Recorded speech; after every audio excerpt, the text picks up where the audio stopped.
2008. Oh.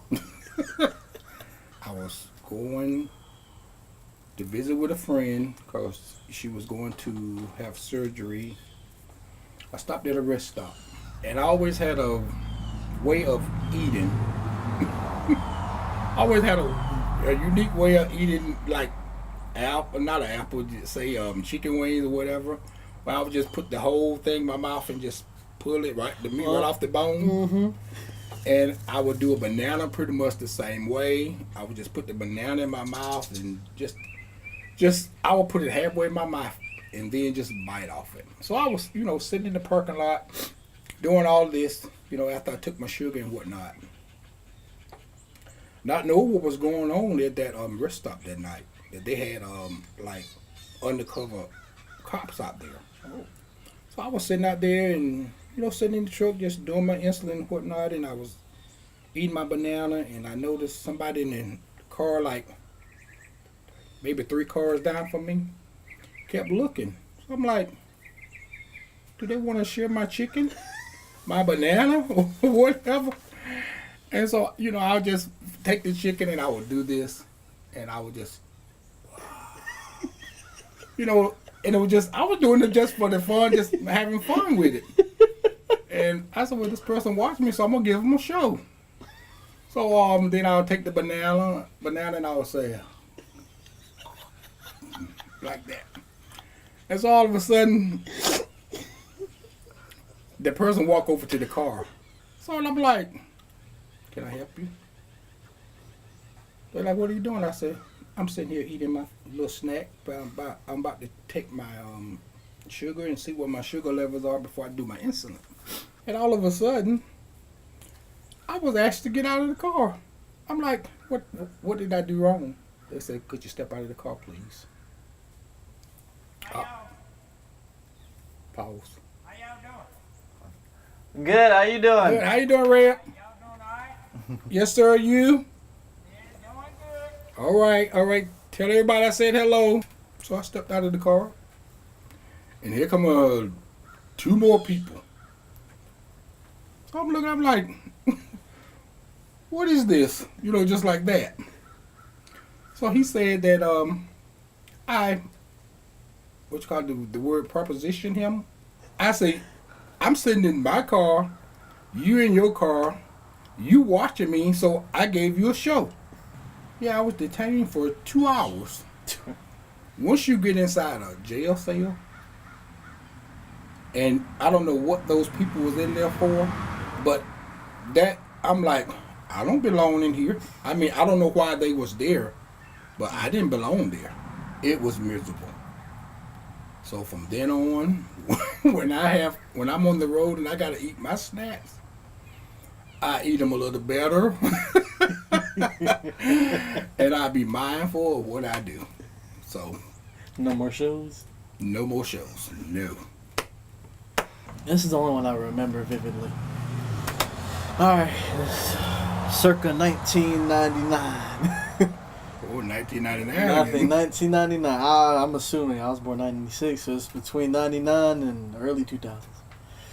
So my mom was out in the yard doing yard work, collecting all the dead leaves and the trash and burning them and stuff. So I was patiently waiting, playing outside, and she previously told me that we were gonna go to the pawn shop and get me a new game. So as time went by, I got very, very impatient.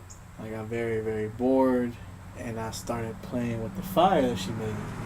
So our trailer was surrounded by a whole little forest of trees. I mean, of course, we got neighbors, but mostly around us was just trees everywhere. And around that time, that's when you have the dry pine needles on the forest floor. So, me being me, I used to play with fire a lot back in the day. So I got a little twig, put it in the fire, lit it on fire, and then it just, you know how after the fire burns out, it's kind of ember, still kind of burning. So I just swinging around, pretending to do stuff. And then I got the bright idea to go where the trees are and throw it in the dry pine needles. So I just left it there, went back, started doing whatever. Next thing I heard is my mom screaming. You know, that big chunk of just forest just caught on fire. Just a big forest fire just happening and like that. So my mom ran next door to where my aunt and uncle lived, and she told my aunt the situation, and so they both quickly got all the hoses they could get, plugged them in both of the water, was it the water faucet? I don't know, the things outside. So they plugged them up. They was on the little firefighter thing, and at the end of the day, I didn't get my game. I got grounded. I couldn't be around fire no more. I'm pretty sure that's the only one I remember. Just the dumbest thing I've ever done was set up a forest fire when I was young. Oh Lord. Well, that's a good one though. It is. The last drug was marijuana, and the last time I took it was. The thing is, I don't even remember because I don't do it like that between February and May. I tried it, again, again, and drugs isn't really for me. It just makes me very unbalanced and uneasy. It is calming to an extent, but I just don't see myself doing that habitually. Mm. And because I don't like the smell of it either. It's not an alluring smell. It's very, very repelling to me. Well, a lot of that stuff I don't even know the name of a lot of that stuff. And but the first drug that I did use, it was marijuana also. And I knew I wasn't supposed to be using that stuff because once you driving, you drive for a living, and we do random drug testing. But I just thought, I said, okay, let me just go ahead on and do this and just see what the fuss is all about. Mm-hmm. So a friend of mine came over one night, and they was down the street at a bowling alley, and they called and said they was in the neighborhood and they wanted to come down and just whatever. I said, all right. I said, well, come on, because I do have to work in the morning. So he came down and everything, and he said, well, I got this little smoke. Let's light it up and let's just have fun with the video games and whatnot. I said, well, I ain't into the video games like that. I don't do that. I just did get past Pac-Man. So he lit this joint up and everything, and so he hit it and I hit it, and all of a sudden I hit it again. I just became so paranoid. I was out of control. I got up, went to the bathroom, and just threw some cold water on my face, and I was just out of control. And so Tim went in the kitchen and he said, "Here, you need to eat something." He said that stuff just too good for you. That's some of that good Jamaican stuff, whatever. I was like, okay. So I lost trust in him. I just went berserk. I started calling my neighbors. If anything happened to me, I gave his name, and I just got paranoid, and I even called 911. That's how paranoid I was.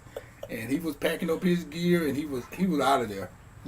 And so I do remember when the paramedics came, because in Buffalo they're saying the ambulance, well, a fire truck will get there first, and then the policeman will come. So I saw him out there, and I raised my window because I was on the second floor, and I looked out.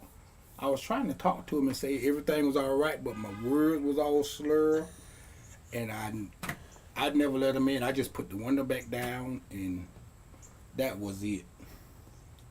And that was my experience with drugs, and I haven't touched a drug since, and this was in 1999. So that was a bad experience for me, and that was a wake-up call for me. Don't do drugs.